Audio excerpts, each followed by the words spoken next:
Hello friends, હું છું હેતલ અને આપનું સ્વાગત છે મારા રસોડામાં. મિત્રો, આજે મારા રસોડામાં આપણે દેશી સ્ટાઇલથી જે ભીંડાનું શાક બનાવીએ છીએ તે બનાવતા આપણે શીખીશું. તો જોઈએ સામગ્રી. Let's start. આપણે ભીંડા લઈ લઈશું. ભીંડાને કટિંગ કર્યા છે, ધોઈ લૂછી અને કટિંગ કર્યા છે આ રીતે રાઉન્ડ શેપમાં. ત્યારબાદ 2 ટમેટાં આપણે સમારી લઈશું. 1 ગાંઠિયો જેટલું લસણ તેમાં ઉમેરીશું. લસણ છે તે મેન છે, તો લસણ આ શાકમાં નાખીશું તો તેનો ટેસ્ટ એકદમ સરસ આવે છે. ત્યારબાદ આપણે તેમાં અડધું મરચું ઉમેરીશું. સ્વાદ અનુસાર બધા મસાલા લઈ લઈશું અને વઘાર કરવા માટે આપણે તેલ લઈ લઈશું. તો 1 થી 1.5 પાવરું જેટલું આપણે તેલ લઈ લીધું છે. તેલમાં આપણે પહેલાં રાઈ ઉમેરી દઈશું.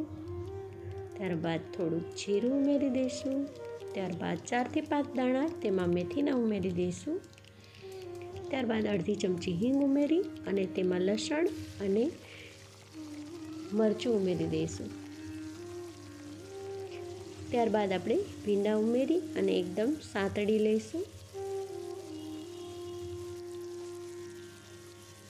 ગેસની આંચ આપણે એકદમ ધીમી જ રાખવાની છે, કેમ કે ભીંડાને આપણે એકદમ સોફ્ટ બનાવવાના છે. જરા પણ ચીકણા નહીં બને. આ રીતે તમે ભીંડાનું શાક બનાવશો તો બસ ખાતા જ રહી જશો. એકદમ ટેસ્ટી બનશે. અને આ ભીંડાની જે શાક છે તેમાં આપણે જરા પણ પાણીનો ઉપયોગ કરવાનો નથી. તો હવે આ સાંતળાઈ ગયા છે આપણા ભીંડા, એટલે બધા મસાલા કરી દઈએ. તો અડધી ચમચી આપણે તેમાં મરચું પાવડર ઉમેર્યો છે. ત્યારબાદ અડધી ચમચી જેટલી તેમાં હળદર ઉમેરી છે અને અડધી ચમચી તેમાં ધાણા જીરું ઉમેર્યું છે.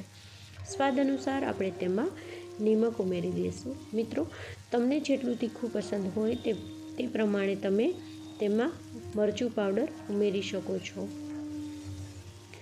અમારા ઘરમાં મીડિયમ તીખું ખવાય છે, એટલે મેં અડધી ચમચી જેટલો જ મરચાંનો પાવડર ઉમેર્યો છે. સો આ રીતે આપણે બધા મસાલા એકદમ સાંતળી લઈશું ભીંડા સાથે. સરસ મજાના સાંતળાઈ ગયા છે, બધા મસાલા મિક્સ થઈ ગયા છે. તો હવે આમાં આપણે 2 ટમેટાં છે તેને કટિંગ કરેલા છે તેને આપણે ઉમેરી દઈશું.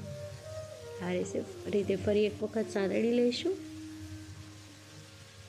અને હવે આપણે એક થાળી છે તેને ઢાંકી દઈશું અને થાળીમાં થોડું પાણી ઉમેરી અને ઓજ રાખી દઈશું.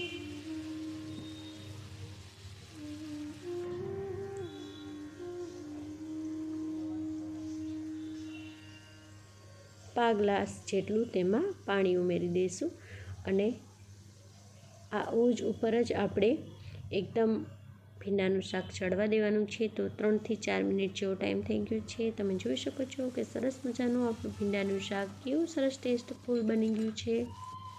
તો આ રીતે તમે પણ ભીંડાનું શાક આ રીતે બનાવશો તો બસ ખાતા જ રહી જશો. જરાય પણ ચીકણું નહીં થાય અને એકદમ સરસ ટેસ્ટી ભીંડા આપણા બની જશે.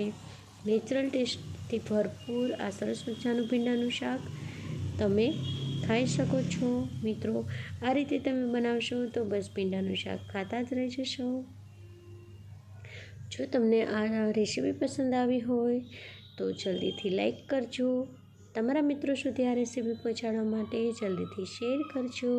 અને આવા જ અવનવા વિડીયો જોવા માટે જલ્દીથી મારી ચેનલને સબસ્ક્રાઈબ કરી દેજો. અને આપનો અભિપ્રાય મને કમેન્ટ દ્વારા જણાવજો. Thank you very much.